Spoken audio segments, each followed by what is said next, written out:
Welcome to Ethics Britain. I am Dr. Samaram, Ethics Center, Vijayawada. I am Pramila, Ethics Center, Vijayawada. ముఖ్యాంశాలు సంఘంలో సామరస్యాన్ని సౌఖ్యాన్ని పెంపొందించే నైతిక ప్రవర్తన నాస్తికత్వం ద్వారానే సాధ్యం. ప్రముఖ నాస్తికులు గోరా. స్త్రీ విద్యావంతురాలైతేనే మూఢనమ్మకాల నిర్మూలన సామాజిక అభివృద్ధి సులువుగా సాధ్యమవుతుంది. మహిళా విద్యకి సామాజిక సమానత్వానికి అవిరళ కృషి సల్పిన మహిళా సంఘ సంస్కర్త పండిత రమాబాయి. పిరమిడ్ ధ్యానం వల్ల ఎటువంటి ప్రయోజనం లేదు, ఇదంతా త్రాష్. డాక్టర్ సమరం. మౌఢ్యం ప్రాణాలను తీస్తుంది, దేవునిలో నమ్మకమే మౌఢ్యానికి మూలం. మౌఢ్యం వీడితేనే విజ్ఞత వివేకం. నాస్తిక కేంద్రం. నాస్తిక కేంద్రంలో ఈ నెల 26న నాస్తికోద్యమ నిర్మాత గోరా గారి 49వ వర్ధంతి సభ. అందరికీ ఆహ్వానం. అందరినీ ఆకట్టుకుంటున్న యూట్యూబ్లోని సమరం ఛానల్స్. ముఖ్యాంశాలు చూశారు కదా, ఇక వివరాల్లోకి వెళ్దాం. డాక్టర్ గారు, సంఘంలో సామరస్యాన్ని సౌఖ్యాన్ని పెంపొందించే నైతిక ప్రవర్తన నాస్తికత్వం ద్వారానే సాధ్యం అన్న గోరా గారి మాటలను కాస్త వివరించండి. సంఘంలో సామరస్యాన్ని సౌఖ్యాన్ని పెంపొందించే నైతిక ప్రవర్తన నాస్తికత్వం ద్వారానే సాధ్యం. అందుసాధ్యం. ఈ రోజున మనం తీసుకున్నట్లయితే ప్రతి వాళ్ళ నోటి నాకు కనబడేదంటే సాంఘిక సంబంధాలు గందరగోళంగా మారాయి, స్వార్థంతో నిండిపోయి ఉన్నాయి, సమాజంలో నీతి లేకుండా పోయింది అని ఎందరో గోల పెడుతున్నారు. అసలు మానవ సంబంధాలన్నీ గందరగోళంగా ఉన్నాయి. అసలు ఎవడు ఏం చెప్తాడో ఏం చేస్తాడు, చెప్పిన మాట చేయడు. వాడు అసలు ఏ మాట నమ్మాలో తెలియటం లేదు. మాకు కబుర్లు చెప్పేస్తున్నారు. కోటలు దాడే కబుర్లు చెప్తారు, కాళ్ళు మాత్రం గడపలు దాటవు. కబుర్లు మాత్రం చాలా చెప్పేస్తున్నారు. ఏమిటి ఇదంతా? అసలు ఎవరిని నమ్మాలి, ఎవరు నమ్మలేదు. స్వార్థం బాగా పెరిగిపోయింది అని. ఇలా ఉంటే నీతి ఎక్కడ, నీతి స్థానం ఎక్కడని కొంతమంది ఆలోచన పరులని చాలా ఆలోచింపజేస్తుంది. నిజమే, సాంఘిక సంబంధాల్లో సామరస్యం ఉండాలి, మానవ సంబంధాల్లో సమానత్వం ఉండాలి, సామరస్యం ఉండాలి, సహభావం ఉండాలి, అన్నీ ఉండాలి చక్కగా. అందరూ సమానంగా హాయిగా ఉండాలి, ఒకరొకరు నమ్మాలి. ఇప్పుడు ఒక మాట నేను చెప్పాను అనుకో, నేను చేస్తాను నమ్మకం నీకు కలగాలి. అలాగే నువ్వు అన్నావు అనుకో, నాకు ఉండాలి. అంతేగాని అన్నాడు చేస్తాడు చేయడా అవుతున్నావు కదా. ఇలా ఉంటే అసలు మనిషిని నమ్మడం ఎలా ఉంటుంది? మనిషిని నమ్మడమే నీతి. నేను నీకు సహాయం చేస్తాను అంటే చేస్తాను, నమ్మాలి. నీకు తప్పకుండా హెల్ప్ చేస్తాను అన్నానుకో అంటే నువ్వు తప్పకుండా విశ్వసిస్తావు నా మీద. ఆ విశ్వాసం లేకపోతే అది నీతి ఎందుకు అవుతుంది? అందుకనే గోరా గారు చాలా సింపుల్గా చెప్పారు, చెప్పింది చేయడం, చేసింది చెప్పడం నీతి అని. చెప్పింది చేయడం, చేసింది చెప్పడం అంటే మాట ఏ మాట ఇస్తాడో ఆ మాట కట్టుబడి ఉండడం, ఏటి వాళ్ళు దాన్ని నమ్మడం. అప్పుడే సమాజంలో సంబంధాలు, మానవ సంబంధాలని కూడా సామరస్యంగా ఉంటాయి. ఏం పర్వాలేదు, ఆయన చెప్పాడు కదా చేస్తాడు, ఏం పర్వాలేదు అనేటువంటి ఒక ఎష్యూరెన్స్ మనుషుల్లో ఉంటుంది. ఆ ఎష్యూరెన్స్ లేదే. ఎంతకాలం నుంచి యుగాలుగా ఆస్తికత్వం సమాజంలో ఉండి నీతిని ఏమాత్రం పెంచలేదు, తేలిపోయింది. ఆస్తికత్వం ద్వారా సమాజంలో నీతి రాదు. అహం బ్రహ్మాస్మి చాలా గొప్పగా ఉంటుంది జనాకి. దేవుడు ఒక బ్రహ్మ వేరు, నేను వేరు కదా. నాలో బ్రహ్మ ఉన్నాడు, నేనే బ్రహ్మని, అహం బ్రహ్మాత్మి. అద్వైత సిద్ధాంతం. అహం బ్రహ్మాస్మి, నువ్వే బ్రహ్మవి. బ్రహ్మ ఎక్కడో లేడు, ఆ బ్రహ్మ నువ్వు ఒకటే. కానీ ఎలా ఉంది? నీ కులం వేరు, నా కులం వేరు. నేను అగ్ర కొలుస్తుని, ఆయన నీ తక్కువ కొలుస్తుడు. పారచ్చి పో అంటాడు. ఇంకా అహం బ్రహ్మాస్మి అండి. అహం బ్రహ్మాస్మి ప్రతి మనిషిలో ఒకే దేవుడు ఉన్నాడు. నీలో ఏం దేవున్నాడో, నాలో ఏం దేవున్నాడో అందరూ ఒకటి. అహం బ్రహ్మాస్మి. అందరూ దైవస్వరూపులే, అందరూ బ్రహ్మలే.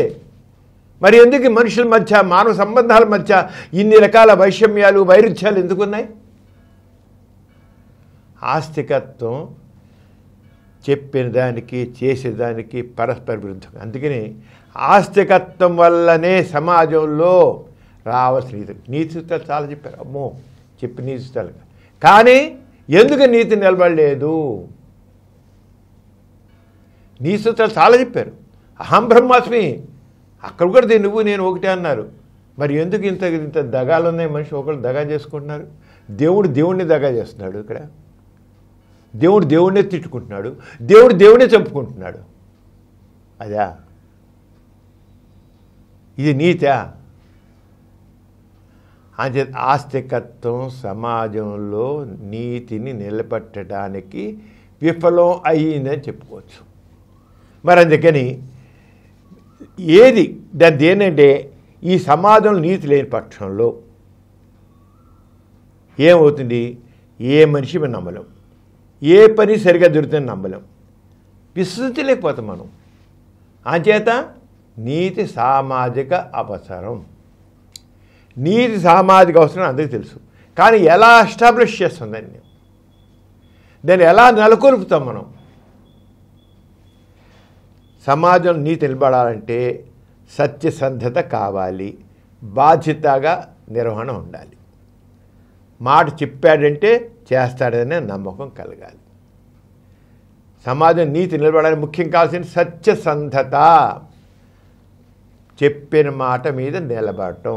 గోరగారు చెప్పింది చేయడం, చేసింది చెప్పడం సత్యం. రెండోది బాధ్యత నిర్వహణ. చెప్పిన పని బాధ్యతగా చేయడం, అన్న మాటను బాధ్యతగా నిర్వహించడం. ఈ రెండు సమాజంలో నీతి నెలకొల్పడానికి కావాల్సినది. అయితే దీనికి గోరగారు నాస్తికత మూలసూత్రాలు 3 చెప్పారు. వాస్తవికత, సంఘదృష్టి, వ్యక్తిత్వం. ఎందుకు చెప్తున్నా అంటే గోరగారు అన్నారు, నీతి అంటే సంఘంలో సామరస్యాన్ని, సౌఖ్యాన్ని పెంపొందించేది అని చెప్పారు. ఈ సంఘంలో సామరస్యము, సౌఖ్యము ఎలా నెలకొల్పుతాయంటే సత్యసంధత, సత్యం మీద ఉండాలి. వాస్తవికత, ఏదో దబాంతో బదులు చెప్పింది చేయడం, చేసింది చెప్పడం, అది సత్యం కదా. అంచేత వాస్తవికత, సత్యం ఎప్పుడు రక్షింపబడాలి. రెండోది సంఘదృష్టి. సంఘంలో అందరూ పెద్ద ఒకరు వేరు కానీ ఒకటి తక్కువ కాదు, అందరూ సమానము. సంఘంలో సామరస్యం ఉండాలి, అందరూ సమానమే, హెచ్చు తగ్గులు లేవు. హెచ్చు తగ్గులు ఉండకూడదు, అందరూ సమానంగా చూడాలి. ఒక పెద్ద ఆయనతో ఎలా వ్యవహరిస్తామో కింద ఆయనతో అలా వ్యవహరించాలి. అలాగే వ్యక్తిత్వము, వాస్తవికత, సంఘదృష్టి, వ్యక్తిత్వం. వ్యక్తిత్వం అంటే మనిషి మాట కట్టుబడడం, తన గౌరవాన్ని, తన వ్యక్తిత్వాన్ని, తన నిలబెట్టుకోగలగడం, మాటకి నిలబడి ఉండడం వ్యక్తిత్వం. ఈ రకంగా ఉంటేనే సమాజంలో. అంచేత ఈ రకంగా చేయాలని గౌరవారు ఉన్నారు. మాట మీద నిలబడకపోతే సత్యం. అంచేత నాస్తికులు అన్నవాళ్ళు ఆ రకంగా చేయాలి. అయితే ఆస్తికత్వం కూడా, ఈ మతాలన్నీ కూడా నీతి గురించి మాట్లాడకూడదు. ఎందుకంటే సమాజంలో సామరస్యం ఉండాలంటే, సహకారం ఉండాలంటే, మనిషి ఒకరిని నమ్మాలంటే తప్పకుండా నీతి కావాల్సింది. అయితే మతాలన్నీ తప్పడుగుడు ఎక్కేసాయంటే, ఆస్తికత్వం తప్పడుగు ఎక్కేసాయంటే, నీతి సంఘావసరం కాకుండా నీతి మోక్షానికి అవసరం, స్వర్గం వెళ్ళడానికి కావసరం. నువ్వు నీతిమంతుడుగా ఉన్నావా స్వర్గానికి వెళ్తావు, నువ్వు అవినీతిపరుడుగా ఉన్నావా నరకానికి వెళ్తావు. ఈ స్వర్గం నరకం ఎవరి అనుభవంలో లేవు, మాటలోకి. ఎప్పుడైతే నీతి సంఘావసరం అని చెప్పి సంఘంలోనే నిలబడాలని సంఘం దాకా చెక్ ఇచ్చినట్లయితే సంఘమే చెక్ చేసేది, పక్కవాడు చెక్ చేసేటంటే నిలబడేది. కానీ ఎప్పుడైతే నీతిశీల ఒక మోక్షానికో ఒక స్వర్గాన్ని ముడిపెడితే, ఏమయ్యా మాట అన్నావు చేయలేదే అంటే, నేను చేశానయ్యా, నీకు నచ్చపోతే అప్పుడు నేను స్వర్గానికి పోతాను కానీ అప్పుడు వద్దులే, నేను నరకానికి పోతానులే అప్పుడు వద్దులే అంటాడు. వాడు ఎంత తేలిక అంటాడు అంటే, స్వర్గం నరకమే సమాజంలో నమ్మకాలు ఒట్టిది, హుళక్కి. వాడి స్వార్థాన్ని అంచేత స్వార్థం పెరిగిపోయింది. వీడంతా సామాజిక సంబంధాలన్నీ గందరగోళం ఉన్నాయి, స్వార్థం పెరిగిపోయింది, మానవ సంబంధాలన్నీ అదో గందరగోళం ఉన్నాయి అన్నారంటే ఈ స్వార్థం పెరిగిపోవడం. ఇక నీతి ఎక్కడొస్తుంది? స్వర్గం ముక్తితో మోక్షంతో స్వర్గంతో ముడిపెట్టబట్టి అన్ని సిద్ధాంతాలు అన్ని ఆస్తిక సిద్ధాంతాలన్నీ కూడా అలా ముడిపెట్టాయి. అందువల్ల ఆస్తికత్వం పెరిగింది. కానీ గోరాగారి నాస్తికత్వంలో నీతికి చెక్ అక్కడి సమాజమే. ఇక్కడ మనిషే చెక్ చేయాలి. అన్నమాట ఏమయ్యా అన్నావు చేయలేదనే చెయ్యాలి, వెంటనే చెక్ చేసేది. ఎప్పుడో చనిపోయాక అక్కడ దేవుడు కాదు పరిచిపెట్టేది, ఇక్కడ తోటి మనిషి చెక్ పెట్టాలి. సామాజిక సంబంధాలు సామరస్యంగా ఉండాలంటే అన్నమాట మటు ఉండకపోయినట్లయితే వెంటనే పక్కవాడు ప్రశ్నించేట్లు ఉండాలి. అలా లేకపోతే అయితే ఒకరోజు గుర్తించాలి, సత్యం ఎప్పుడు ఒకటేలా ఉంటుంది, సత్యం ఒకటిలా ఉంటుంది. కానీ కొన్ని విషయాలు చేంజింగ్ టైమ్స్ చేంజింగ్ ట్రెండ్స్ అని ఉంది. అంటే మారుతున్న కాలం బట్టి కొన్ని ఒకనొకప్పుడు కులం కట్టుబాట్లు సమాజంలో ఒక మనిషి తోటి మన చక్కగా చూసుకోవాలన్నా, లేకపోతే సమాజం సామరస్యంగా ఉండాలన్నా, సమాజం శాంతియుతంగా ఉండాలన్నా కులం కట్టుబాట్లోనే ఉండేవి.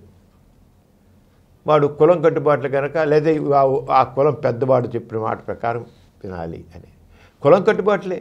మన కులం మనదో ఇలా ఉండాలని ఆ కులం కట్టుబాట్లు అనేవి ఒకనప్పుడు ఉండేవి. కానీ ఎప్పుడైతే కులం అనేది వచ్చిందో మళ్ళీ కులాల మధ్య వైరుధ్యాలు వైషమ్యాలు వచ్చాయి. అంచేత ఒకనప్పుడు కులం కట్టుబాటు నీతిని నిలబెట్టడానికి తోడ్పడినా తర్వాత కులం కట్టుబాటు సమాజంలో మానవ సంబంధాలు కదా దెబ్బతినడానికి కారణం అయితే ఆ కులం కట్టుబడిపోయి. చేంజింగ్ టైమ్స్ చేంజింగ్ ట్రెండ్స్ అంటాం. ఆ మారుతున్న పరిస్థితి ప్రకారంగా ఇలాంటి మాత్రం ధర్మాలు మారుతుండాల్సిందే. కానీ సత్యం మాత్రం ఒకటే, తోటి మనిషిని ప్రేమగా చూడాలి, చెప్పిన మాట ప్రకారం సహాయం చేయాలి, చెప్పిన మాటకి కట్టుబడి ఉండాలి, అది మాత్రం సత్యం ఉంటుంది.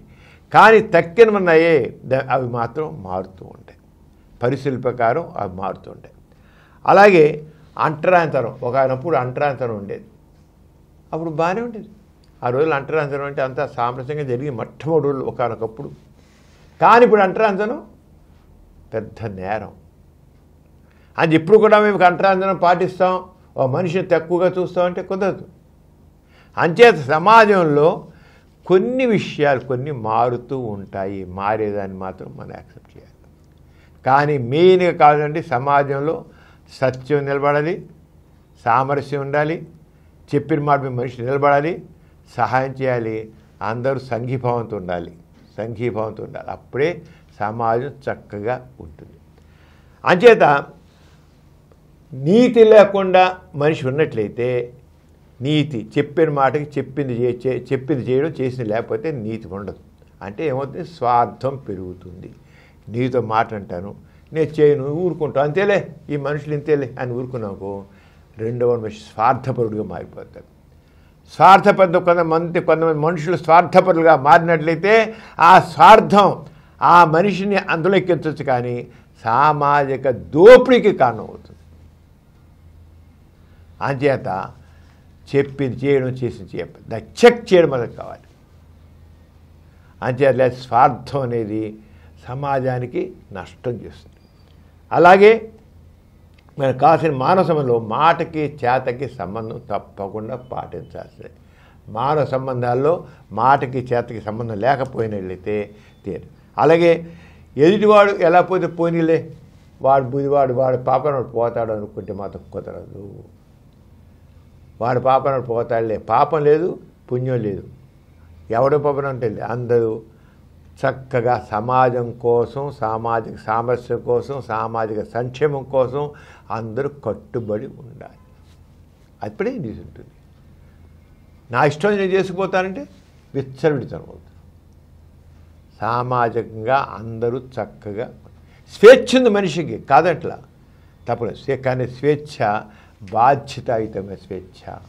సమాజంలో ఆ సామాజిక సంబంధాల్లో విశృంఖలత లేకుండా అందరికీ సరైన సౌఖ్యం అందించేట్లు ఉండాలి. అలాగే ఇక వ్యక్తిత్వం, మనిషి పరిమళించే మానవత్వంతో ఉండాలి. పరిమళించే మానవత్వం వ్యక్తిత్వం. ఎదుటివాడి యొక్క కష్టాలని సుఖాలని చూసి చేయాలి. అది కావాలి, అది ధర్మంలా ఉంటుంది. అంచేత మాటకి చేతకి సంబంధం ఉంటేనే అలా చేసేవాడి నాస్తికుడు అవుతాడు. మాటకి చేతకి సంబంధం ఉండి కట్టుబడి ఉన్న వ్యక్తే నాస్తికుడు అవుతాడు. అలాంటి వాళ్ళు అలా వస్తారు. ఎప్పుడు సమాజంలో ఆ వాతావరణం ఉంటుందో, మనిషి తప్ప అన్నమాట చెవి చెక్ చేయడం ఉంటుందో, చెక్ చేయడం ఉండాలి. పక్కవాడు చెక్ చేయాలి. చెక్ చేయడం ఉన్నట్లయితే సమాజంలో అంతేకాని స్వర్గంలో సరే ఆ దేవుడు చూసుకుంటాడంటే మాత్రం ఇప్పుడు జరిగింది అదే. ఈ సమాజంలో అస్తవ్యస్త కారణం ఏంటే ఈ ఆస్తికత్వమే. అలా కాదు, సమాజమే చెక్ చేసేట్లు ఉండాలి. అప్పుడు సామాజిక సంబంధాల్లో ఎప్పటికే మనుషులందరూ ఒక చక్కటి ప్రవర్తన, అందరూ ఎక్కువ మంది మనుషులు ఒక చక్కని వాళ్ళు సాహసించలేరు. ఇప్పుడు దోపిడీ చేసే మనుషులు స్వార్థపరులు ఉండేది కల్లా, జనాలు ఎక్కువ మంది ఉండేది కల్లా ఇక వాళ్ళ ఆటలు సాగుతున్నాయి. అలా కాకుండా మంచి వాళ్ళు ఎక్కువ ఉండి, మంచితనం ఉండి, సామరస్యంతో ఉండి, మాటకు కట్టుబడి ఉంటే తక్కిన వాళ్ళు సాహసించలేరు. వాళ్ళందరూ అంత చక్కగా ఉంటే, మాట్లాడి ఉంటే మనం ఏంటి ఇలా ఉన్నామని వీడు అంత సాహసించాడు, జాగ్రత్త పడతాడు. కానీ ఈరోజు సమాజంలో మానవ సంబంధాలన్నీ గందరగోళం ఉండి, నీతి లేకుండా ఉండి, స్వార్థం వెలిసిపోయిందంటే ఏంటంటే మంచివాళ్ళు అన్నవాడు కనబడడం తక్కువైపోయింది. కారణం ఏంటి? ఆస్తికత్వం, ఆస్తిక సిద్ధాంతం. స్వర్గం నరకం మోక్షం అని పెట్టి ఎక్కడైతే మనిషి ఉన్నాడో ఆ మనిషిని సమాజానికి దాని సంబంధం లేకుండా సిద్ధాంతం ఎప్పుడు పెట్టాడో. మనిషికి ఉన్నాడు, ఈ భూమి మీద ఉన్నాడు, ఈ సమాజంలో ఉన్నాడు, ఈ వ్యక్తుల మధ్య ఉన్నాడు. వాడికి చెక్ ఇక్కడ జరగాలి. కానీ ఎక్కడో లేని ఊహాగానమైన నరకానికో స్వర్గానికో లేదా మోక్షానికి ముడిపెడితే ఇక ఎలా అవుతుంది? అక్కడ ఆస్తికత్వం పేరు. ఘోరగా చేశారు. నా స్వర్గం లేదు, నరకం లేదు, మోక్షం లేదు, ముక్తి లేదు, ఏం లేదు. ఇక్కడే నువ్వు చెప్పింది చేసింది చెప్పు. నువ్వు ఎప్పుడైతే ఇక్కడైనా రియాలిటీని పెట్టావో మనుషులందరూ చక్కగా ఉంటారు. ఇది ఎప్పుడైతే లూప్ హోల్స్లు పెట్టావో దాన్ని పట్టుకుని స్వార్థం పెరుగుతుంది. గోరా గారి వాస్తవికత, సంఘ దృష్టి, వ్యక్తిత్వం, అదే నైతిక ప్రవర్తన. చెప్పింది చేయడం, చేసింది చెప్పడం. ఆరంగా అందుకనే నీతికి, నైతిక ప్రవర్తనకి, సంఘ సామరస్యానికి నాస్తికత్వం కావాలి అన్నారు. అంచేత మొత్తం మీద మనకు అర్థమైందంటే నీతి అంటే చెప్పింది చేయడం, చేసింది చెప్పడం. నైతిక ప్రవర్తన అనేది సంఘావసరం. వ్యక్తి అందరూ కూడా దీనికి ఎవడైనా మాట ప్రకారం ఉండకపోతే వాడిని చెక్ చేసేది ఈ సమాజమే. ఈ సమాజంలో వ్యక్తులే. పోవాయి మీద నాకు సంబంధం లేదు, నాకు ఎముడు చూసుకుంటాడు లేదు నన్ను, లేదా నాకు స్వర్గం చూసుకుంటే అది నరకంలో కదా, నీకెందుకు అని ఆస్తికతలో ఎస్కేపిజం ఉంది. నాస్తికతలో ఎస్కేపిజం లేదు. అందుకే నాస్తికత్వం ద్వారానే సమాజంలో నీతి వస్తుంది, సామరస్యం వస్తుంది, సమభావం వస్తుంది, సంఘీభావం వస్తుంది, అంత హాయిగా ఉంటారు. అందుకే అదే నాస్తికత్వం అని గౌరవగా నాస్తిక నీతి అని చెప్పారు. డాక్టర్ గారు, మన ప్రతి బులెటిన్లో సామాజిక పురోభివృద్ధికి, మానవ కళ్యాణానికి తోడ్పడిన ఒక ప్రముఖ మహనీయుని గురించి చెప్పుకుంటున్నాం కదా, ఈసారి ఎవరి గురించి చెబుతున్నారు? ప్రేమిల 18, 19 శతాబ్దాల్లో చాలామంది సంఘ సంస్కృతులు వచ్చారు. రాజారామ వచ్చాడు, రాండే వచ్చారు, రకరకాల చాలామంది వచ్చారు. అందరూ కూడా ఆల్మోస్ట్ అందరూ కూడా పురుషులే. స్త్రీలలో సంఘ సంస్కృతులు వచ్చిన వాళ్ళు చాలా కొద్ది మంది. ఆ రంగా వచ్చినటువంటి ఒక ప్రముఖమైన మహిళా సంఘ సంస్కర్త పండిత రమాబాయి గురించి మనం తెలుసుకున్నాం. రమాబాయి జీవితం నిజంగా ఒక పోరాటమే. ఆమె 1858 సంవత్సరం ఏప్రిల్ 23న కర్ణాటకలో ఒక సదాచార కుటుంబంలో పుట్టింది. ఒక మంచి పండితుడు, సంస్కృత పండితుడు. వాళ్ళ ఫాదర్ తండ్రి పెద్ద పండితుడు. అక్కడ ఉండి తండ్రి సహచరంలోనే సంస్కృతి బాగా నేర్చుకుంది. ఈమె పుట్టుకతోనే చాలా ప్రతిభావంతురాలు, చాలా మేధావితనం ఉంది ఆమెలో, పండిత రమాబాయిలో. తాను ఆ రోజుల్లో మహిళలు చదువుకోవడం అంటే తప్పు, అమ్మో ఇంకేమైనా ఉందా, ఆడది చదువుకోవడమా, ఆడది వంటింట్లో వంట చేయాలి, భర్తకి కాళ్ళు పిసకాలి, భర్తకి వండి పెట్టాలి, పిల్లల్ని కనాలి, ఆ పిల్లల్ని పెంచాలి, అంతే. అంతేగాని ఆడదన్న చదువుకోవడానికి వీల్లేదు, చదువుకోవడానికి వీల్లేదు. ఆ రోజుల్లో ఉద్యోగం చేయడానికి అసలే వీల్లేదు, బయటికి రావడానికి అసలే వీల్లేదు. ఒకవేళ ఆ రోజు బాధ్యత వివాహాలు ఉండేవి. 7 ఏళ్ళ అమ్మాయికి 8 ఏళ్ళ అబ్బాయికి కన్యాశుల్కం ఉండేది కదా, డబ్బులు తెచ్చి కూడా పెళ్లి చేస్తుండేవాళ్ళు, తీసుకునేవాళ్ళు. ఇట్లా లేడీ ఇక్కడేమో ఇప్పుడైతే అమ్మాయి నుంచి అబ్బాయి తీసుకుంటున్నాడు. ఆ రోజులో అమ్మాయికి ఎదురు డబ్బిచ్చి, అంటే ఆ రోజుల్లో డబ్బులు లేకపోవడం కనుక ఆ 50 ఏళ్ళవాడు 60 ఏళ్ళవాడు చిన్న పిల్లల్ని పెళ్లి చేసుకుంటుండేవాడు. కన్యాశుల్కం అంత ఘోరమైన దారుణమైన పరిస్థితుల్లో రోజుల్లో రమాబాయి పెట్టి వాళ్ళ నాన్నగారి సహచర్యంలో ఈమె సాంస్క్రిట్ చదివింది. వెళ్ళి వాళ్ళ నాన్నగారు వాళ్ళ అమ్మగారు కూడా అభ్యుదయవాదే. అమ్మగారు నువ్వు చదువు, నీలో మంచి సామర్థ్యం ఉంది, తెలివితేటలు ఉన్నాయి, చాలా ఆసక్తి ఉంది, చదువు అని ప్రోత్సహించారు.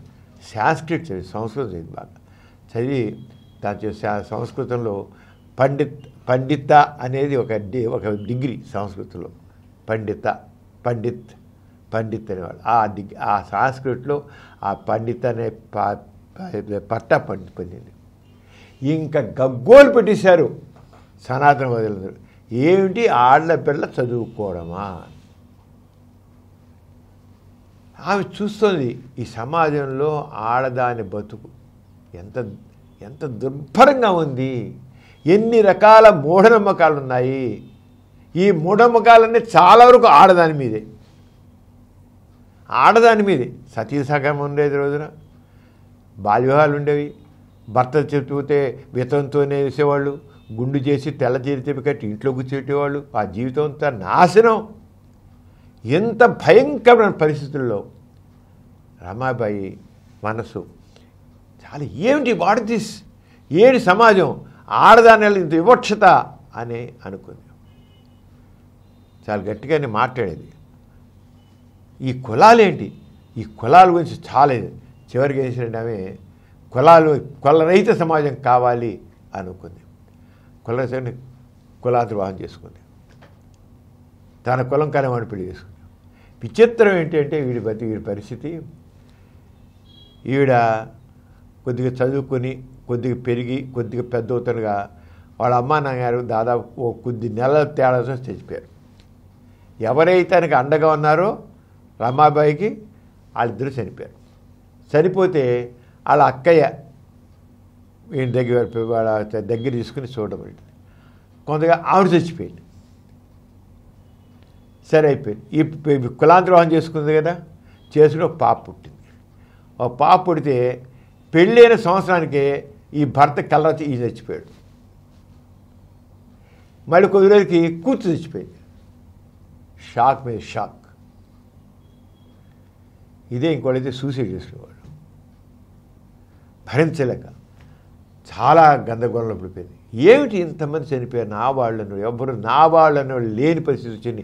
రెండో పక్కేమో సనాతనవాదులు కాకుల్లాగా గద్దల్లాగా పడడం మొదలెట్టారు. నువ్వు చదువుకున్నాను, నువ్వు చదువుకోబట్టి ఇదంతా వినాశనం అయింది, నువ్వు చదువుకోబట్టే ఇదంతా జరిగింది, మీ నాన్న పోయాడు, మీ అమ్మ పోయింది, మీ అక్క పోయింది, మీ ఆయన పోయాడు, మీ పాప పోయింది అని. కానీ ఆమె లొంగల. కొద్ది ముందు డిప్రెషన్కి వెళ్ళింది. లొంక అక్కడి నుంచి అమెరికా, ఇంగ్లాండ్ వెళ్ళింది. వెళ్ళి అక్కడ చదువుకుని అక్కడి నుంచి కొద్దిగా చేసి అక్కడ వెళ్ళాడికల్లా ఆవిడకి అనిపించింది, అసలు ఈ సనాతన హిందూ ధర్మం అనేది, ఈ కులతత్వం అనేది, ఈ మహిళల వివక్షత అనేది అంతా కూడా హిందూ ధర్మంలోనే ఉంది. అక్కడ క్రిస్టియన్స్ ఎక్కువ కదా, క్రిస్టియన్స్లో కులం అనేది లేదు, మహిళల మీద వివక్షత లేదు, ఇంత వివక్షత లేదు, మహిళలు చదువుకోకూడదు లేదు, ఈ రకంగానేమో మూడు చచ్చిపోతే గుండు తీసి ఇంట్లో కూర్చొని వెళ్ళి లేదు. చూసింది పాలనలో చూసి నేను అయితే ఒక ప్రస్తుతానికి తనకి సులేష్ కోసం ఏం చేసినట్టే క్రిస్టియానిటీ పుచ్చుకుంది. హిందూ స్త్రీగా ఉండి నేను వీళ్ళందరి చేత వివక్షత పొందుతున్నాక నేను మతం మార్చేసుకుంటాను. అంటే ముందు ఈ కాకుల్లాగా గద్దల్లాగా వాళ్ళు పుడిచాడు, నీ మతం దానికి కాదు, నువ్వే ఉన్నాను అనడానికి అన్నట్లుగా ఆడ ముందు ఆ తెగింపు చూపించింది. అక్కడి నుంచి వచ్చింది ఇండియా వచ్చింది. పెళ్లి చేసుకోలేక ఏమైనా సరే స్త్రీ విద్య కావాలి, స్త్రీలలో విద్య ఉంటేనే, చదువుకుంటేనే వాళ్ళల్లో చైతన్యం వస్తుంది, వాళ్ళలో విజ్ఞత వస్తుంది, వివేకం వస్తుంది. అంచేత చదువుకోవాలి. అంతే స్త్రీల కోసం ఒక స్కూల్ పెట్టి, అలాగే సమస్యల స్త్రీల కోసం ఒక సదన్ పెట్టింది, ఒక హోమ్ పెట్టింది. ఇంకా చూసింది దేవదాసీలు. ఆ రోజుల్లో కొంత స్త్రీలని దేవాలయాలకు అంకితం చేసేవాళ్ళు. ఇప్పుడు జోగిని దురాచారం అట్లుగానే దేవదాసి వ్యవస్థ మన. ఇంకా దేవాలయాల్లో వాళ్ళు డ్యాన్స్ చేయడం, చివరికి ఓ ఉంపుడు గత్తెల్లాగా ఉండడం. ఈ చాలా దారుణమైన వ్యవస్థ దేవదాసి వ్యవస్థ.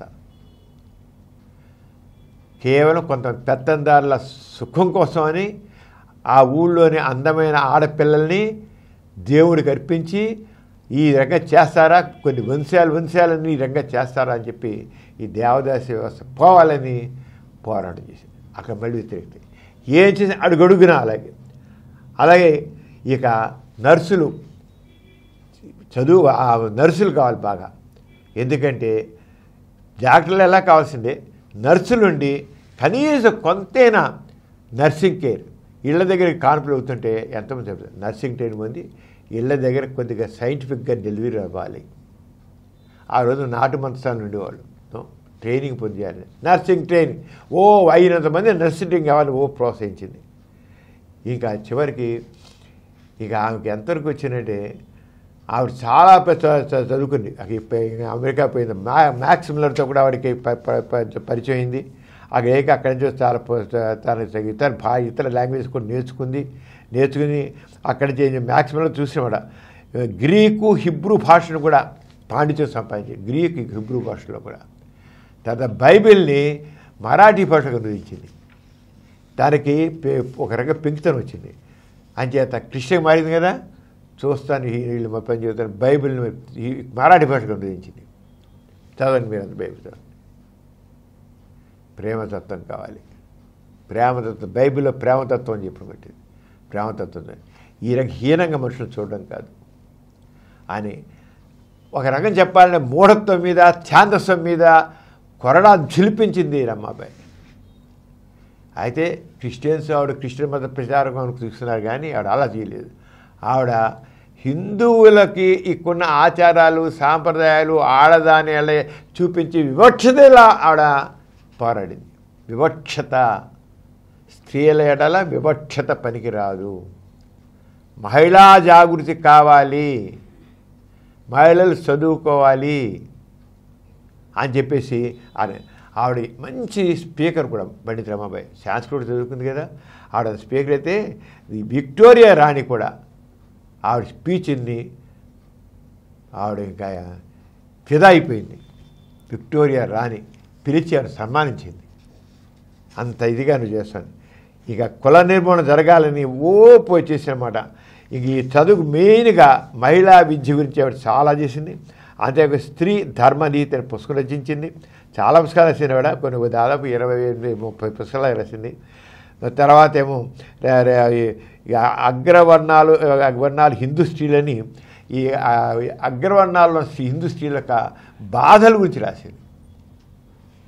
పై కొలసలే కానీ అక్కడున్న స్త్రీలు ఎలాంటి బాధలు పడుతున్నారని వాళ్ళ గురించి రాసిన పుస్తకాలు రాసింది. అలాగే ఇంకా చాలా దేశాలు ప్రకటించింది. ఈ వితంతువుల కోసం శారదా సదన్ పెట్టింది. వితంతువుల కోసం భర్త చనిపోతే వాళ్ళ కోసం వచ్చేసి వాళ్ళు చేసింది. ఇలా 30 పుస్తకాలు రాసింది ఆవిడ.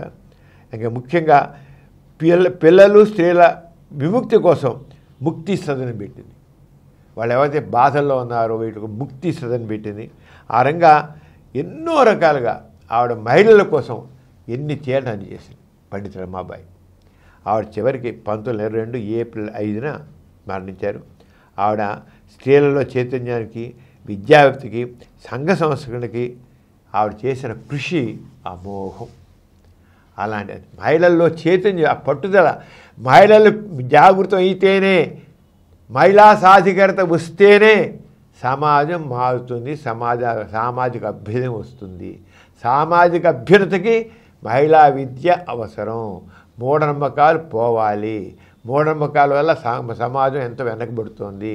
అంటే మహిళా చైతన్యం కావాలి, మహిళా విద్య రావాలి.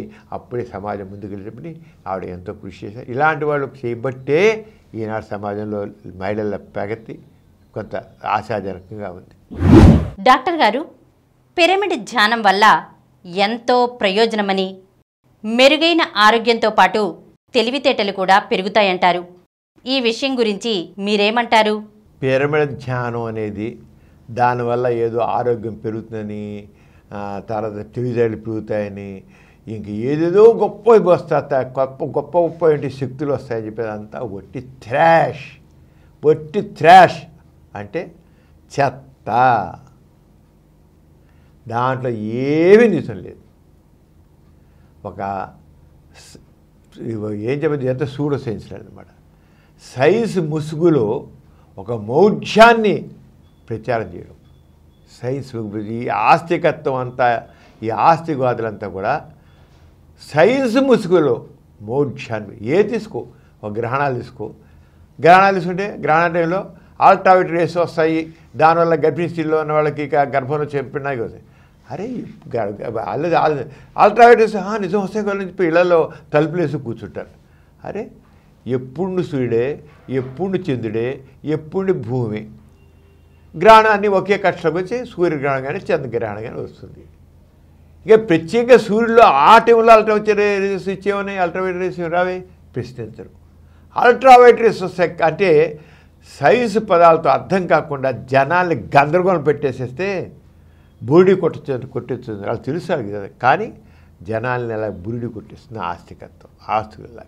అలాగే పిరమిడ్ ధ్యానం చెప్తారు. పిరమిడ్ ధ్యానం ఎంత మోసపూరితమైన సిద్ధాంతం అంటే మోసపూరిత. వీళ్ళు ఏమంటారంటే పిరమిడ్ ధ్యానం సంబంధించింది, పిరమిడ్ అంటే అగ్నిగర్భ అని అర్థం చెప్తారు. అగ్నిగర్భ అని. ఈ సృష్టిలో సర్వజీవులకి ప్రాణాధార శక్తి సూర్యుడు. సూర్యుడు కూడా అగ్నిగర్భే. ఆ సూర్య తేజస్సుని స్వీకరించి తన గర్భంలో ఆ తేజస్సుని పిరమిడ్ అద్భుత శక్తితో ప్రకాశింపజేస్తుందని అంటారు. పిరమిడ్ అని పెట్టుకుని ఆ పిరమిడ్ ద్వారా మన దగ్గర వెళ్ళి పెట్టుకుంటే ఆ సూర్యుని యొక్క అగ్నిగర్భంలో దాని అద్భుతమైన శక్తి మనలో ప్రవేశించి మనలో ఎనలేనటువంటి శక్తి సామర్థ్యాలు వస్తాయని ఈ పిరమిడ్ ధ్యానం సంబంధించిన పిరమిడ్ వాదులు చెప్తారు. మనకి ఏది పిరమిడ్ దగ్గర పెట్టుకుని చాలు. పిరమిడ్ చూసుగా ఇంత ఉండొచ్చు అన్నది. ఆ పిరమిడ్ దగ్గర పెట్టుకుంటే చాలు నీకు ఎక్కడైనా అద్భుతమైన శక్తులు వస్తాయి.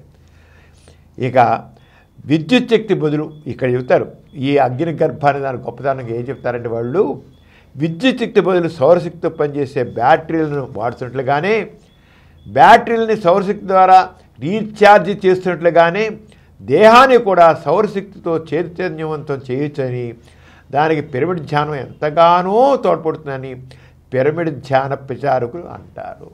చూసుకో ఎలా పెట్టదు. నువ్వు సౌరశక్తితో బ్యాటరీలు ఛార్జ్ చేస్తావు కనుక ఆరోగ్యాన్ని నీ దేహానికి కూడా దాని వినేవాడికి అమ్మో కరెక్టే కదా నిజమే, ఈ సౌరశక్తితో బ్యాటరీలు ఛార్జ్ చేస్తాం కదా, అలాగే మన శరీరాన్ని కూడా ఛార్జ్ చేస్తాం అన్నమాట. ఆ పిరమిడ్ దగ్గరుంటే ఆ పిరమిడ్ ద్వారా మన ప్రచారంగా ఛార్జ్ అయిపోతాం అన్నమాట. జనాల్ని ఎలా బురిడి కొట్టిస్తారో ఈ మాటలన్నీ అర్థమవుతామాట. అంతకంటే ఏం లేదు. ఈ పిరమిడ్ గురించి చెప్పేది రకరకాలు చెప్తారు. ఈ పిరమిడ్ ధ్యాన మందిరమే అవసరం లేదట. కొంతమంది చేశారంటే పిరమిడ్ ధ్యాన మందిరం ఏర్పాటు చేసుకుంటారు, ధ్యానం చేసి దాంట్లో కూర్చుంటారు. ఈ పిరమిడ్ ధ్యానం ఎలా ఉంటుందంటే దీంట్లో పిరమిడ్లు ఉండే దిశను కూడా పిరమిడ్లు నిర్వహణ చేస్తారు. దిక్సూచితో ఉత్తర దిశను గుర్తించి దిక్సూచి ఏం చేయాలంటే మరి ఇంట్లో ఒకవేళ పిరమిడ్ని గృహాన్ని నిర్మించుకోవాలంటే దిక్సూచితో ఉత్తర దిశని గుర్తించి ఉత్తర దిశలని కలుపుతూ గీత గీయాలట. ఇలా దిక్సూచి పెట్టు, ఆ ఉత్తర దిశ ఎక్కడ చూశారు అక్కడి నుంచి దానికి తిన్నగా దక్షిణ దిశ కలుపు గీత గీయాలట. దీన్ని మ్యాగ్నెటిక్ నార్త్ అంటారట. తదుపరి గీత ఉత్తర కొనను కొన్ని డిగ్రీలు పడమర దిశగా పొడిగించి ఉత్తర దక్షిణాలు కలుపుతూ మరో గీత గీయాలట. అది కరెక్ట్గా ఉత్తర దిశ అవుతుందట. ఇది వీళ్ళు చెప్పే కబుర్లు. అంటే మ్యాథమెటిక్స్ కూడా ఉన్నట్లుగా జనాల్ని భ్రాంతి కలిగించడం ఇదంతా కూడా. ఇక పిరమిడ్ ధ్యాన మందిరమే అవసరం లేట. చివరికి ఎంతకు వచ్చారు, నువ్వేం ఇంట్లో పిరమిడ్ ధ్యాన మందిరం పెట్టుకోసం లేదు. 6 అంగుళాల పిరమిడ్ కూడా పిరమిడ్ ధ్యాన మందిరంలాగా ఫలితాన్ని ఇస్తుంది. మైగ్రేన్ తలనొప్పి ఉన్నవాళ్ళు 6 అంగుళాల పిరమిడ్ని తల మీద 30 నిమిషాలు పెట్టుకుంటే మైగ్రేన్ తలనొప్పి నయమైపోతుంట. దాన్ని పెట్టుకుంటే ఉబ్బసం గుండె జబ్బు ఉన్నవాళ్ళు గుండె మీద పెట్టుకుంటే అవి లేకుండా పోతాయట. చూడు, గుండె జబ్బు ఉన్నవాళ్ళు ఇప్పుడే పోతాయట. వెన్ను నొప్పి ఉన్నవాళ్ళు 6 అంగుళాల పిరమిడ్ని 30 నిమిషాలు వీపు మీద పెట్టుకోవాలట. ఇలా అనేక జబ్బుల్లో నమూనా పిరమిడ్ని దగ్గర పెట్టుకుంటే రోగాలు పోతాయట. వేరే మంత్రాలు తంత్రాలు అవసరం లేట. పిరమిడ్ చికిత్స అలౌకిక ఆనందం లభ్యమవుతుంట. తెలిసేట్ల కదా అలౌకిక ఆనందం. అత్యధిక మానసిక ఉల్లాసం కలుగుతుంట. గంతులేసి బాగా జ్ఞాపశక్తి పెరుగుతుందట. పూర్వజన్మ స్మృతులు కూడా మనసును తట్టుతాయట. సూక్ష్మ శరీరంలో గ్రహాంతరయానం చేసి వస్తారట. నీ సూక్ష్మ శరీరం తయారవుతుంది. అలా కళ్ళు మూసుకుంటావు, అలా ఇలా గ్రహాంతరం చేసి మొత్తం లోకాలన్నీ తిరిగి వచ్చేస్తావు. తెలిసిన పరలోకవాసులతో దర్శన భావం లభిస్తుందట. ఇది అంటే ఈ పిరమిడ్ ధ్యానం వీళ్ళు ఉన్నారే పిచారకులు ఎంత ఎలా చెప్తారు చూడు. ఇదంతా బట్టి బోగస్. జనాల్ని కబుర్లతో ఎలా ఆస్తికత్వంలో మనుషుల్ని మూర్ఖంగా ఉంచి ఎన్ని రకాలుగా మనుషుల్ని మోసం చేయాలో అన్ని రకాలుగా మోసం చేస్తాయి. ఆస్తికత్వం అంతా అంతే. స్వర్గం నరకం మోక్షం ఇది అది ఏది అదృష్టం దురదృష్టం ఇంక ఈ పదాలు చెప్పాలి. ఎవడికి ఇష్టం వచ్చేటో వాడు పెట్టేస్తారు. ఎన్ని రకాలుగా ఆస్తికత్వంలో ఎవడు తోచింది వాడితో సృష్టించేస్తాడు. పిరమిడ్ ఛానల్ అశాస్త్రం ఎలాంటంటే పిరమిడ్ చెప్పే విషయాలు అశాస్త్రమైన చెప్పాల్సిందే. అభూత కల్పనలు అవన్నీ కూడా. 6 అంగుళాల పిరమిడ్ ఒంటి మీద పెట్టుకుంటే రోగాలన్నీ పోతాయని ఒట్టి అబద్ధము. ఎవరైనా నిజంగా గుండె జబ్బుని వాళ్ళు పెట్టుకుంటే గుండె డాక్టర్కి వెళ్ళకపోతే డాక్టర్ చూపించకపోతే చివరికి గుండె జబ్బు ఠా అంటాడు. డౌట్ లేదు. వాడు 3 వెసల్స్ బ్లాక్ అయిపోయి గుండె ముందు యాంజైనా నొప్పి వస్తుంటే 3 కర్నరీ వెసల్స్ బ్లాక్ అయిపోయానుకో 90% బ్లాక్ అయిపోయి గుండెలో నొప్పి వస్తుంటుంది. పిరమిడ్ పెట్టుకున్నానుకో యాంజైనా నొప్పి మొట్టమొదటి వచ్చిపోతుంటుంది. వచ్చిపోతుంటే పిరమిడ్ పెట్టుకుంటే వాడు పడుకుని ఎప్పుడన్నా యాంజైనా నొప్పి కొద్ది రెస్ట్గా ఉంటే ఉండదు. కొద్ది కదిలితే నడిస్తే వస్తుంది. పడుకున్నబ్బా బాగుంది నాకు పని చేశాను అనుకుంటా. లేచిన ఒక దెబ్బతో ఒకసారి మాస్ ఇన్ఫాక్షన్ వస్తే పని లేచిపోతాడు. పిరమిడ్ ఏం చేస్తుంది అలాగే నమ్మది. అంచేత ఇంకా చెప్పాలంటే ఈ పిరమిడ్ ధ్యాన సభ్యులు ఏం చేస్తారంటే అలా పెట్టి కళ్ళు మూసి ధ్యానం చేస్తే ఇక ఎక్కడలేని ప్రశాంతత వస్తుందట. అంటే రిలాక్సేషన్. రిలాక్సేషన్కి మనం కూడా మనం కూర్చొచ్చినప్పుడు ప్రశాంతంగా ఇలా కూర్చుంటే మనం కూడా నిండుగా ఊపిరి నిండా గాలి సీలు పెడితే మనకి ఏం అవసరం ఓం అని అవసరం లేదు, దేవుడు అనవసరం లేదు, ఏమవసరం నిండుగా గాలి పీలితే మనకి రిలాక్సేషన్ వస్తుంది. This is called relaxation therapy అంటాం. నువ్వు తీసే గాలి మీద ధ్యాస పెట్టి తీసే గాలి వెళ్ళకు, అది ఒక 10 సార్లు 20 సార్లు చేసాకో గాలి పీలుస్తావు, బిగబడతావు, వెళ్తుంటావు. అలా చేస్తుంటే ఏమవుతుందంటే నీకు ఒక రిలాక్సేషన్ వస్తుంది, మానసికంగా వస్తుంది, శారీరకంగా వస్తుంది. ఇది సైంటిఫిక్. అలాగే ఏదైనా సరే నువ్వు నడిస్తే వస్తుంది. మాలో ఫీల్ గుడ్ హార్మోన్స్ ఉంటాయి, దాంట్లో చక్కటి రిలాక్సేషన్. నువ్వు వాకింగ్ చేసావుకో ప్రశాంతమైన గాలిలో ఒక అరగంట వాకింగ్ చేసి ఇప్పుడు మాల్ సైంటిఫిక్ అయితే ఆరోగ్యవంతమైన వ్యక్తి ఎంత స్ట్రెస్లో ఉన్నా రోజు 20 నిమిషాలు వాకింగ్ చేస్తారు. 20 నిమిషాలు రోజు వాకింగ్ చేస్తే వాడు ఆరోగ్యం చక్కగా ఉంటుంది, స్ట్రెస్ తగ్గిపోతుంది. డైలీ కూడా అసలు ఆల్టర్నేట్ డే 20 మినిట్స్ వాకింగ్. ఇదే పిరమిడ్ పెట్టుకుంటే ఏమవుతుంది, వాడు ఎక్కడైతే మనసంతా లగ్నం చేసి అబ్బా నేను పిరమిడ్ అలా అనుకుంటే నువ్వు కూర్చే పిరమిడ్లో అది పెట్టుకు ఓం అనుకో అంటాడు. అసలు నువ్వు కూర్చొని 1 2 3 4 నెంబర్ లెక్క పెట్టినా ధ్యాస పెట్టి మనసు పెట్టి లెక్క పెడితే అలా అయినా వచ్చేస్తుంది. మనసుని మనం కొద్దిగా మామూలు దానికి కొద్దిగా మరల్చాలి, దీక్షగా కాన్సన్ట్రేట్ చేస్తే అది రిలాక్సేషన్ అయిపోయింది. అది మజిల్స్ రిలాక్సేషన్ వస్తుంది, స్ట్రెస్ హార్మోన్స్ తగ్గిస్తుంది, మనిషికి స్ట్రెస్ తగ్గుతుంది, టెన్షన్ తగ్గుతుంది, యాంగ్జైటీ తగ్గుతుంది, హాయిగా ఉంటాడు. ఎందుకు ఇవన్నీ తెలియక జనాల్ని చెబుతున్నానే ఆధ్యాత్మికం పేట, ఆస్తికతం పేట, ఇలాంటివన్నీ పిరమిడ్ ధ్యానం ఇంకోటి మనుషుల్ని ఎలాగా మస్కా కొడుతున్నారు. ఎంత హంబకం. అంచేత ఇవి వైద్యశాస్త్రం ఇచ్చినట్టే మానసిక ప్రశాంతతకి పిరమిడ్ ధ్యానం అవసరం లేదు. కేవలం మనకు కాస్త రిలాక్సేషన్ చేస్తే సరిపోతుంది. దీనిలో ఎందుకని మనం మామూలు రిలాక్సేషన్ చేసినట్టే స్ట్రెస్ హార్మోన్స్ తగ్గిపోతాయి, తగ్గాలి. అంచేత ధ్యానం అనేది ఏమాత్రం దైవశక్తి ఆవహించడం కాదు, ఇంకేం కాదు. ఆ పిరమిడ్ ద్వారా అగ్ని శాపంతి రావడం మనకేం కాదు. అది కేవలం సెల్ఫ్ హిప్నోటిజం. అంచేత సెల్ఫ్ మోటివేషన్తో, సెల్ఫ్ సజెషన్తో మనిషి తాను సృష్టించుకున్న మానసిక వాతావరణం లోను కావడం తప్ప ఇంకే కాదు. అంతకంటే భగవంతుడు రావడం కాదు, శక్తి కాదు. అంటే పిరమిడ్ ధ్యానం అనేది ఒట్టి థ్రాష్. దానివల్ల వాళ్ళు ప్రమో లేదు, వాడు చెప్పేవన్నీ అబద్ధాలు. మీకు ఏమైనా రిలాక్సేషన్ కావాలంటే సైంటిఫిక్గా రిలాక్సేషన్ థెరపీస్ చాలా ఉన్నాయి, ఆ ప్రాక్టీస్ చేయండి. ఇది బాగా అనవసరంగా ఒక దైవభావం మనసులో పెట్టుకుని బుర్ర చెడగొట్టుకోకండి. శుభ్ర విజ్ఞతతో, వివేకంతో ఉండండి. వాళ్ళే సరైన మనుషులు అవుతారు. ఎథీస్ట్ బులెటిన్లో చిన్న విరామం.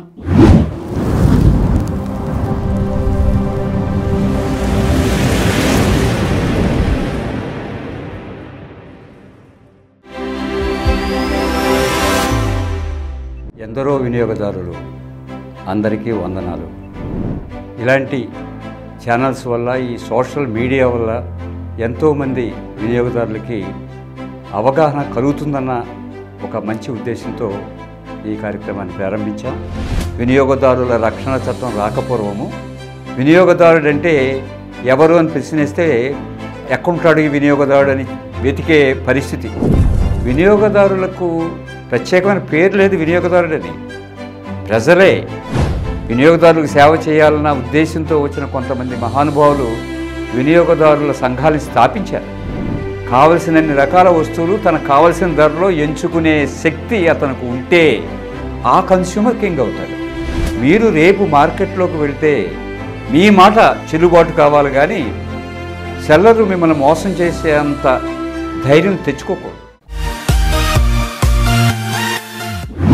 ఎథీస్ట్ బులెటిన్కి తిరిగి స్వాగతం.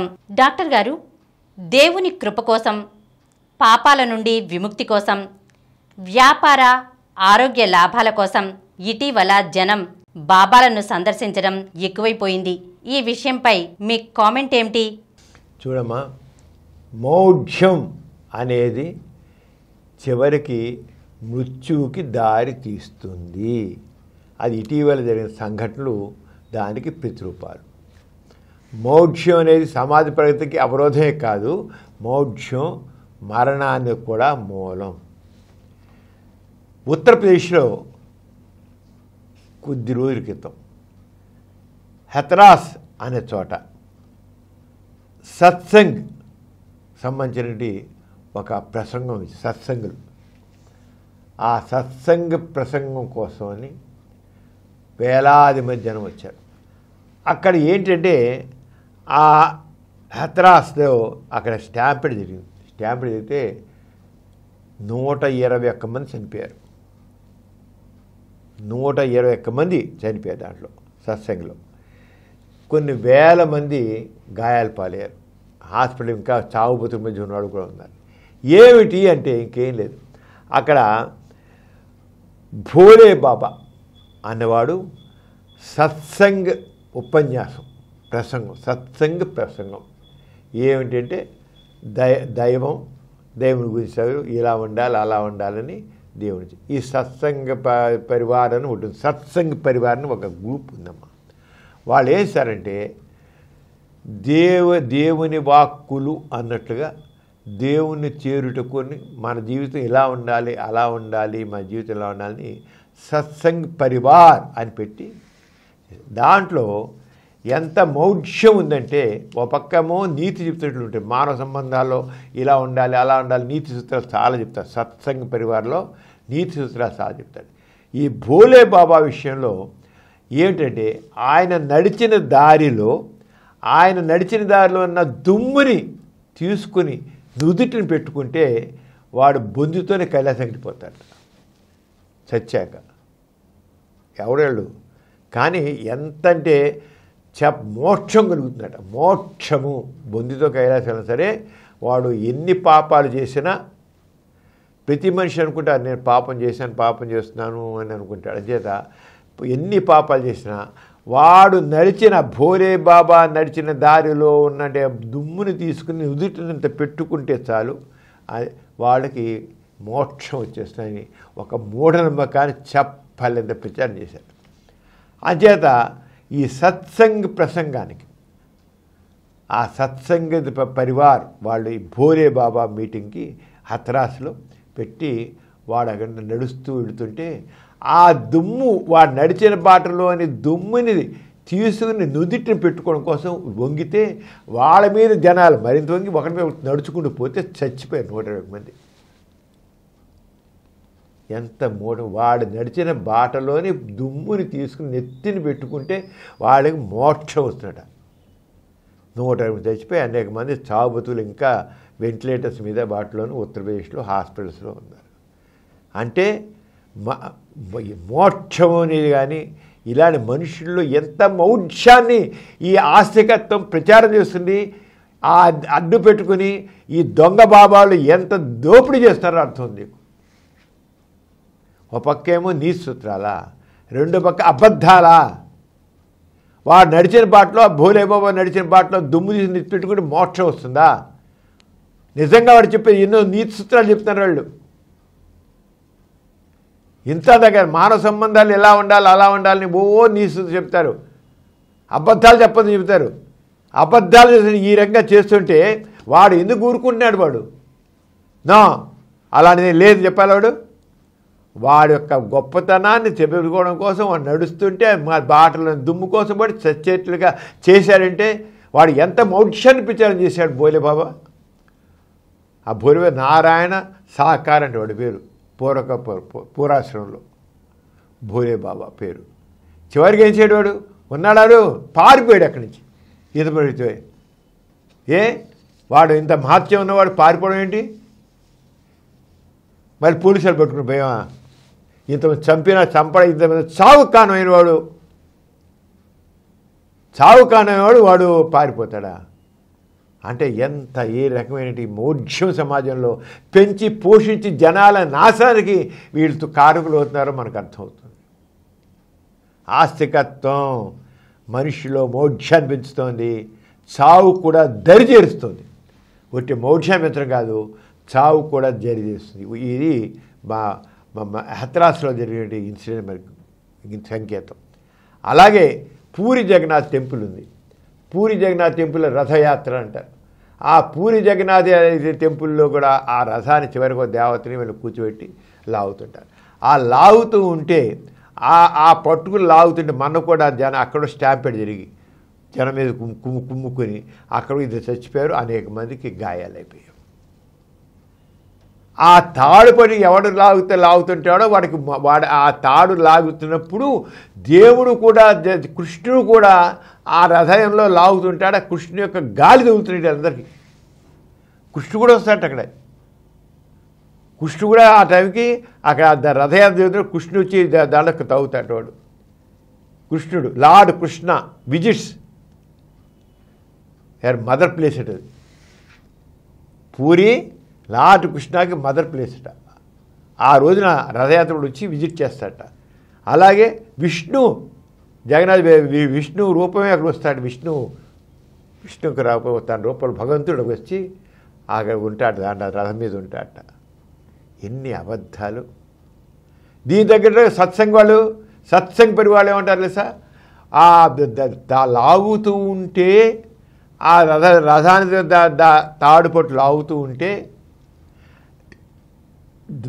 ఓ పక్క విష్ణు వచ్చాట, ఎడం చేయి పుచ్చుకుంటాట, ఎడం చేయి తాకుతాట. ఎడం చేయి తాగితే ఎక్కడలేనటి మాత్యం అంతా వీడికి వచ్చేస్తుందట. లాగేవాడు ఎవడైతే రథానికి మించి తాడును లాగుతుంటారో విష్ణు వచ్చి అచ్చని తగ్గుతాట. అంటే ఆ రథం లాగడం కోసం జనాలందరూ విష్ణు వచ్చి వాళ్ళ చేతి అందులో ఎడం చేతి అవుతారట, ముడి చేయి కూడా కాదు. ఏమిటో కుడి చేయిలో లేదు, ఎడం చేయిలో ఏమిటి వచ్చిందో. అంటే ఎట్లా లాగి కుడి చేయి ఎట్లా పెడతారు అంటే రెండో చేయి అంటే రెండు చేతులు లాగడం కోసమని ఇదొకటి. రథాన్ని రెండు చేతులు లాగడం కోసం, లేదా పూర్వం లాగేవాడు కాదనమాట. అంచేత ఎడం చేయని తాగుతాట భగవంతుడు వచ్చి టచ్ చేస్తే ఇటు ముక్తి మోక్షం అన్నీ వచ్చేస్తాడు. ఏమిటి ఇది? జనాలకి ఏమైనా బుద్ధి జ్ఞానం ఉంటుందా? అసలు ఆలోచిస్తున్నారా యారు ఆస్తికత్వం మనుషుల్ని ఏమైనా ప్రశ్నించనిపిస్తుందా? దేవుడి గురించి మాట్లాడడానికి వీలు లేదు. దేవుడి గురించి మాట్లాడితే అంతకంటే పాపం మరొకటి లేదు. దేవుడు ఏం లేడు, దేవుడు తప్పకుండా ఉన్నాడు దేవుడు అంటారు వాళ్ళు. ఏంటి దేవుడు ఉన్నాడు? ఈ మనుషులు చంపేవాడు వీడు దేవుడా? వాడు నిజంగా ఆ దేవుడే వచ్చి కృష్ణుడు వచ్చి అక్కడ ఉండి విష్ణు వచ్చి వాళ్ళని తాగుతూ ఉంటే వాళ్ళు మరి రథం ఎందుకన్నా వాడు రథం కింద ఎందుకు పడి సావాలి, వాళ్ళందరూ ఎందుకు తొక్కిసినట్టు జరిగింది. ఆపలేడు దేవుడు, వాడేం దేవుడే, మనుషులు రక్షించలేనివాడు. పడబడి 4 వాయించాలి ఆ దేవుడిని. వాడు వచ్చి జనాల్ని కాపాడలేడు, వాడేం దేవుడు అసలు? మనుషుల్ని కాపాడలేనివాడు. వాడి శక్తి ఉంది అడిగి అలాగే వాడు మామూలు అడిగితే సాధారణ అనమాట. వాడేం దేవుడు అన్నప్పుడు దేవుడు సర్వశక్తివంతుడు, సర్వదయామయుడు, సర్వవ్యాప్తం అంటారు కదా. ఎందుకు అంతమంది వందల మంది పూరిలో మన జగన్నాథ రథయాత్రలో చావాలి? ఎందుకు అంతమంది 2 చచ్చిపోయారు, అంతమంది గాయాలే ఎందుకు అవ్వాలి? ఉత్తరప్రదేశ్లో హత్రాస్లో జరిగినట్టు 4 రోజులు కొద్ది రోజుల్లోనే ఇక్కడ జరిగింది ఇలాగా. అంటే మత మౌఢ్యం మనుషుల్ని ఎలా ఉంచుతుందో ఆలోచించండి. ఆస్తికత్వం మనిషిని ప్రశ్నించనివ్వదు.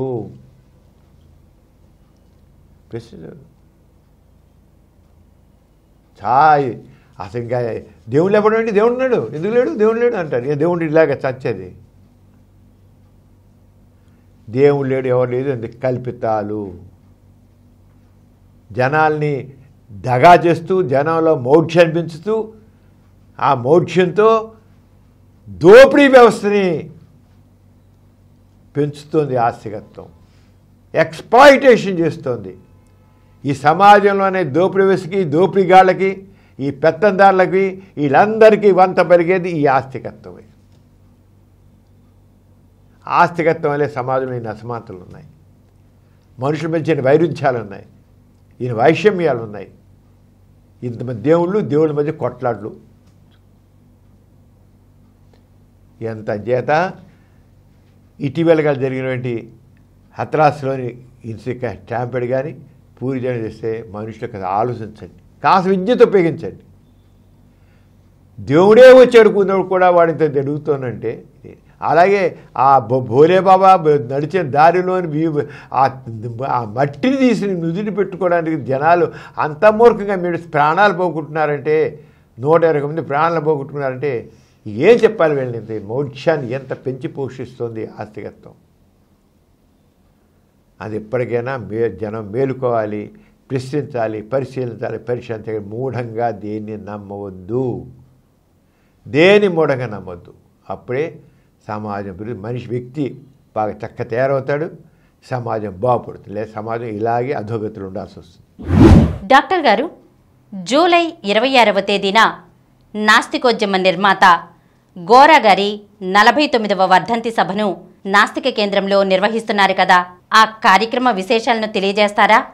మీరా గోరా గారు మరణించి జూలై 26కి 49 సంవత్సరాలు అవుతుంది. ఆ సందర్భంలో ఆయన వర్ధంతి పురస్కరించిన నాస్తిక కేంద్రంలో ప్రతి సంవత్సరం మనం సభలు ఏర్పాటు చేస్తున్నాం. ఈసారి జూలై 26 ఉదయం 11 గంటలకి గోరా గారి వర్ధంతిని పురస్కరించుకొని గోరా ఒక సామాజిక విప్లవకారుడు అనే సబ్జెక్ట్ మీద డాక్టర్ చల్లపల్లి స్వరూపారాణి గారు ఆమె మాట్లాడతారు. నాస్తిక కేంద్రంలోనే మన కాన్ఫరెన్స్ హాల్ ఉంది. ఆ కాన్ఫరెన్స్ హాల్లో మరి ఆమె ముఖ్య అతిథిగా పాల్గొని గోరా ఒక సామాజిక విప్లవకారుడు, నిజమే గోరా ఒక సామాజిక విప్లవకారుడు, సమాజంలో సమూలమైన మార్పు తీసుకురావడానికి, కొలత నిర్మూలనకి, మానవులంతా ఒక్కటే, మానవుల మధ్య ఈ తేడాలు పనికిరావు, కులం పేట, మతం పేరిట, ఆస్తుల పేట, అంతస్తుల పేట, మానవులంతా ఒక్కటే, సమాజం కోసం, కులరహిత మతరహిత సమాజ నిర్మాణం కోసం దానికి నాస్తికత్వమే తోడ్పడుతుంది. అది ఒక పాజిటివ్ ఎథిజం అని గోరా గారు ప్రతిపాదించారు.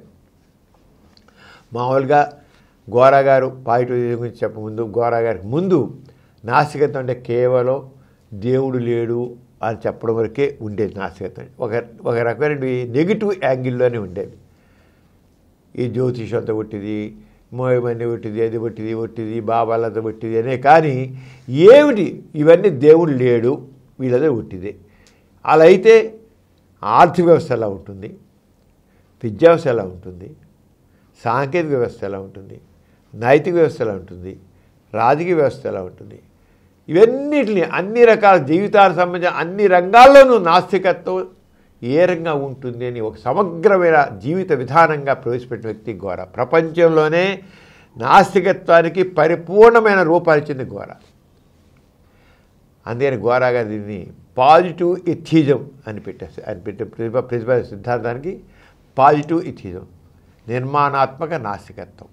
అంతవరకు కేవలం విమర్శాత్మకమైన విమర్శ, దేవుడు లేడు, దేవుడు దేవాలు లేవు, దేవతలు లేరు, ఇవన్నీ లేవు, అంతే చెప్పారు. కానీ జీవితాన్ని ఒక జీవితంగా తీర్చిన వ్యక్తులు లేరు. అది గోరా గారికి క్రెడిట్.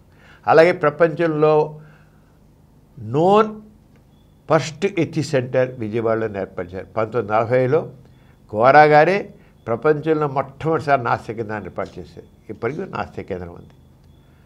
ఈ రంగా గోరా గారు ఎన్ని రకాలుగా ఎన్ని రంగాల్లో ఆయన తీసుకొచ్చిన మార్పు చాలా విప్లవాత్మకమైంది. కులా విషయంలో ఆయన ప్రతి దాన్ని ఆయన ఏం చెప్పారో అది ఆచరించారు, ఏమన్నారో ఆచరణ చూపించారు. గాంధీ లాంటి వాడు కూడా గోరా గారిని కాదలేపారు. చివరికి గాంధీ గారి చివరి రోజుల్లో ఇక అసలు గోరా చెప్పిందే నిజం అనిపిస్తోంది, నాస్తికత్వమే జీవితంగా ఆచరిస్తే ఈ మత కల్లోలాలు కానీ ఈ రంగా మానవహోమం కానీ ఉండదనిపిస్తుంది అని గాంధీ అన్నట్లుగా సుందర్లాల్ ప్రొఫెసర్ సుందర్లాల్ గోరా గారి పెద్ద అమ్మాయి మనోరమ అర్జున్ వివాహం అప్పుడు ఆయన చెప్పారు. అంటే గాంధీ గారు అప్పుడు హత్య చేయడంతో జరిగిందని లేకపోతే ఆయన చెప్పేవారు స్పష్టంగా. ఆయనతో అన్నట్ట గోరా చెప్పిందే కరెక్ట్ అనిపిస్తోంది, ఈ మానవహోమం పోవాలన్నా మానవత్వం రావాలన్నా నాస్తికత్వమే సరైన మార్గం అనిపిస్తారు. అంటే గాంధీ లాంటి వారిని కూడా ఒప్పించగలిగినటువంటి గొప్ప వ్యక్తిత్వం గోరా గారిది. అలాగే ఎన్ని రకాల జీవితంలో తీసిన సంస్కరణ వివాహాలు ఎన్ని కాదు, సమాజంలో షాకింగ్ రివల్యూషన్స్ తీసుకొచ్చారు ఆయన. ఇన్నేని కాదు, అన్ని రంగాల్లో ఒకటి కాదు, ఇది అదేని కాదు, ఎన్ని రకాల ఒక విప్లవాత్మకమైన మార్పు. విప్లవం అంటే ఏంటి? సమూలమైన మార్పు గోరా తీసుకొచ్చింది. ఈ రకం అంతా కూడా అజేత గోరా ఒక సాంఘిక విప్లవకారుడు అని రేపు చల్లపల్లి సూర్యనారాయణ గారు మాట్లాడుతున్నారు. ఇది ఉదయం 26వ తారీఖు ఉదయం 11 గంటలకి. అంచేత ప్రతి వాళ్ళని నేను కోరేదంటే వీరంతవరకు రండి.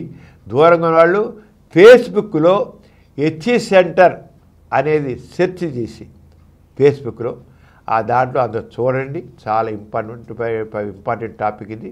గోరా గాంధీ గురించి సమగ్రంగా మీ ముందు పెట్టదలుచున్నాం. మరి ఆ రోజు మనం కలుద్దాం. ఆ రోజు రండి, వీరందరూ రండి, అందరం కలుద్దాం, మాట్లాడుకుందాం. అంచేత మన ప్రేక్షకులందరికీ నేను ఆ రోజు స్వాగతం పలుకుతున్నాను. ప్రియమేరా, ఇవాళ చాలా విషయాలు తీసుకున్నాం.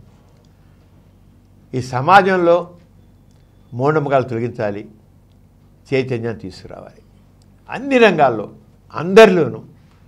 అందుకోసం సమరం ఛానల్స్, యూట్యూబ్ ఛానల్స్ కృషి చేస్తున్నాయి. మన సమరం ఛానల్స్లో 20 యూట్యూబ్ ఛానల్స్ ఉన్నాయి.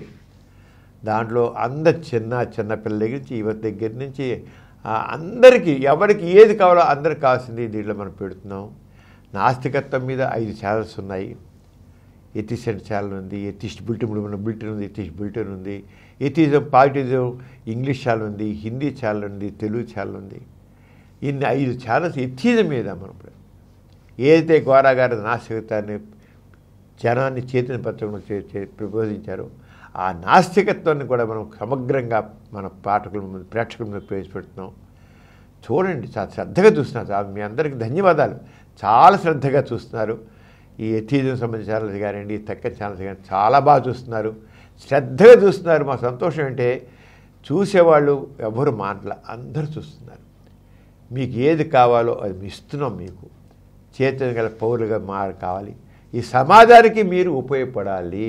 అది మనందరం సమాజం కోసం, మీరు నేను మనందరం కూడా ఈ సమాజం కోసం, ఈ సమాజాన్ని చైతన్యపరచాలి. అది మన కర్తవ్యం. దానికోసమే ఈ డాక్టర్ సమరం ఛానల్స్ ఇవి పనిచేస్తున్నాయి, కృషి చేస్తున్నాయి. యూట్యూబ్ ఛానల్స్ మీరందరూ ఒకవేళ చేయకపోయినట్లయితే దాన్ని సబ్స్క్రైబ్ చేయండి. లేదంటారా, అసలు యాప్ ఉంది, గూగుల్ ప్లే స్టోర్లోకి వెళ్ళి మీరు దాన్ని డౌన్లోడ్ చేసుకో. సమరం ఛానల్స్ బట్టి సింపుల్, సమరం channels, that's all. Google play స్టోర్లోకి వెళ్ళి మీరు దాన్ని చేస్తే మొత్తం 20 ఛానల్స్ దిగిపోతాయి. చూడండి, మీకు వీళ్ళు కూడా చూసుకోండి. మీ యొక్క సలహాలు కూడా తెలియజేయండి. మనం ఇంకా దీన్ని అలింపుడు ఇది కేవలం జనం కోసం, జనం చైతన్యం కోసం, జనం జాగృతి కోసం ఇది చెప్పేది. అంచేత మీరందరూ కూడా దీంట్లో భాగస్వాములు కోరుతూ, మరి ప్రీమియర్ వాళ్ళు మనం చాలా విషయాలు తెలుసుకున్నాం కనుక మళ్ళీ వచ్చే బులెటిన్లో కలుసుకున్నాం. మన బులెటిన్ ప్రతి నెల 1వ తారీఖు 15వ తారీఖు వస్తుంది. ప్రతి నెల మనం నెక్స్ట్ బులెటిన్ కలుసుకున్నాం. అందరూ సెలవుచ్చుకున్నాం. అందరికీ జై ఇన్సాన్. జై ఇన్సాన్. ఈ కార్యక్రమం మీకు ఎంతో నచ్చింది కదా. ఇటువంటి మరిన్ని వీడియోల కోసం అనతి కాలంలోనే 20 కోట్ల వ్యూస్ సాధించిన సమరం ఛానల్ సమర్పించు ఎథిస్ట్ బులెటిన్ ఛానల్కు సబ్స్క్రైబ్ చేయండి, లైక్ చేయండి, మీ ఫ్రెండ్స్కి షేర్ చేయండి. అలాగే ప్రక్కనున్న గంట సింబల్ని ప్రెస్ చేయడం మర్చిపోకండి. Please download Samaram Channels app from Google Play Store and watch your favorite channels. Click the bell icon and subscribe to the channels.